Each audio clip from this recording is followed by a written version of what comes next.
Man, this is a lot harder. No wonder people record inside. There's a little less interference here.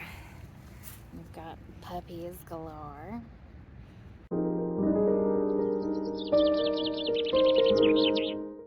We're going to take advantage of this beautiful scenery and this beautiful background, and the goats crying in the background, and my baby making really cute little babbly sounds. This is going to be my review for Nod by Adrian Barnes. My husband picked this book for the first sentence, which was, "It's getting harder to tell the living from the dead." Nod is a horror book about what if the world suddenly stopped sleeping.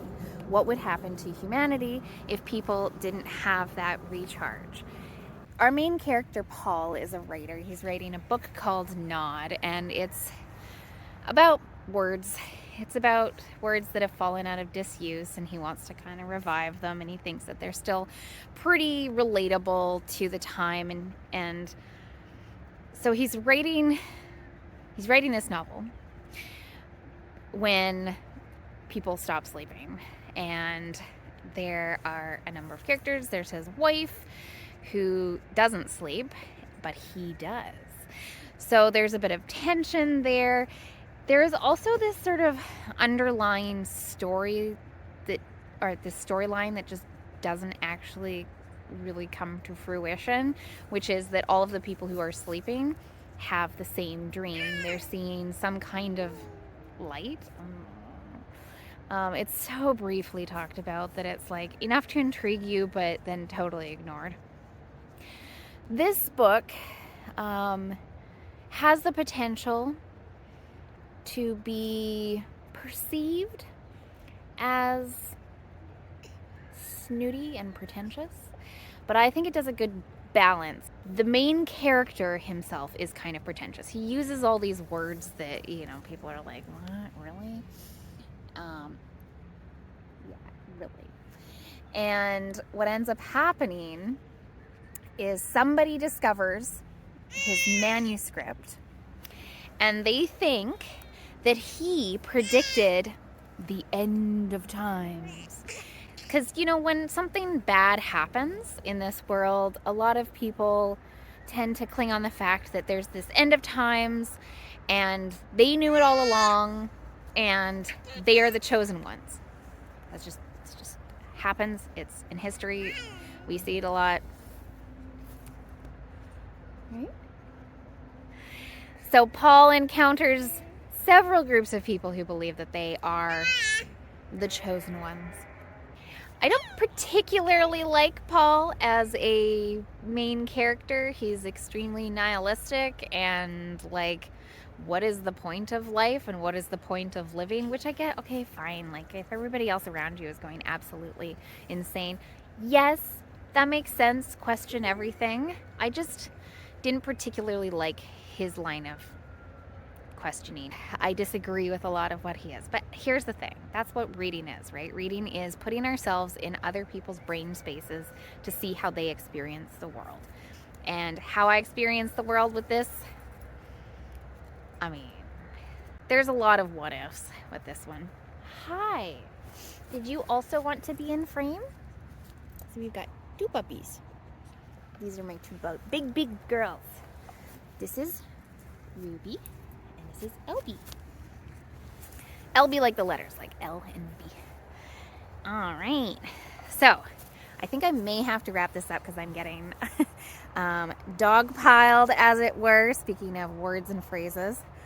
But all in all, if you're looking for a really short read, I almost wanted to call this a cozy catastrophe, but it really isn't a cozy catastrophe. It is horror. It is frightening. It is terrifying. So like, don't go into this thinking like, oh, it's gonna be a light romp at the countryside. Well, that was something else that I really wanted to touch on, is that this is set in Vancouver, and so a lot of the places explored, I know them and I'm familiar with them because I live very close to Vancouver. I lived for a time in Maple Ridge, which is on the cusp of Vancouver, so it was really neat to kind of experience a disaster in a locale that I am familiar with. It was kind of cool. There was a lot of mentions of things that were very Vancouver-ish, you know, like the amount of blackberries that are around everywhere. I mean, actually, these are blackberries. So there's just, there was a lot of really cool nods, and I really enjoyed that. So thank you, Adrian Barnes, for I hesitate to say fun romp, but I certainly enjoyed it. It was thrilling and certainly made me think a lot. And the second time going through, I underlined so much, and it had a lot to say. So upon a reread, nod, fantastic. I absolutely loved it. The scene that stuck in my head, this is always the case with rereads, the scene that stuck in my head the most was like 2 paragraphs. It was 2 paragraphs. I'll tag it right at the end. This is a minor spoiler, but I'll just tag it so you know you're not spoiled for that one scene that I felt was really traumatic the first time, but was kind of surprised the second time that it didn't actually take up that much space. The thing with this one that I find really interesting is that it is about kind of the end of times and humanity and how people react to things. And I found a lot of parallels between nowadays and the book, like the idea of people on the news just kind of talking and not really knowing what they're saying, but they're just talking to try and fill the air and try and calm people, but they themselves don't really know what's going on. I really enjoyed the parallels in this book to what we're going through. Slightly different, but I mean, very different. But yeah, I really enjoyed this. Thank you for watching my review. If you like what I do, like, subscribe, you know that thing. I post every Tuesday at 8 a.m. I have a noisy farm that I'm going to try and show off a little bit. Beautiful weather. You're going to see it in all different seasons, which is the best. And we might even get some guest appearances from the amazing doggos. We'll see you soon. Bye. This farm is so noisy. Oh my goodness, who would have thunk it? You know, I've got babies and goats and horns and all the rest. And roosters in the background.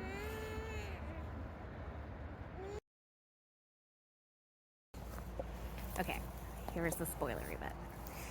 There's a guy named Charles. He is kind of the antagonist to our main character, and he believes himself to be like the chosen one, and he calls himself the Admiral of the Blue. And the Admiral of the Blue is a phrase that Paul has, which it's a butcher that wears blue to hide the red stains of blood.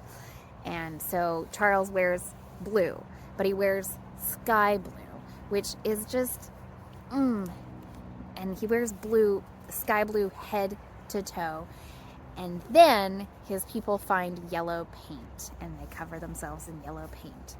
So this image that stuck with me for years and years and years was this man wearing this blue outfit leading a group of people who had covered them in yellow paint. Now think yellow paint as in the road lines, like people are covered in it, and with this man in blue, like it's such a striking image, and it just really, really stuck with me.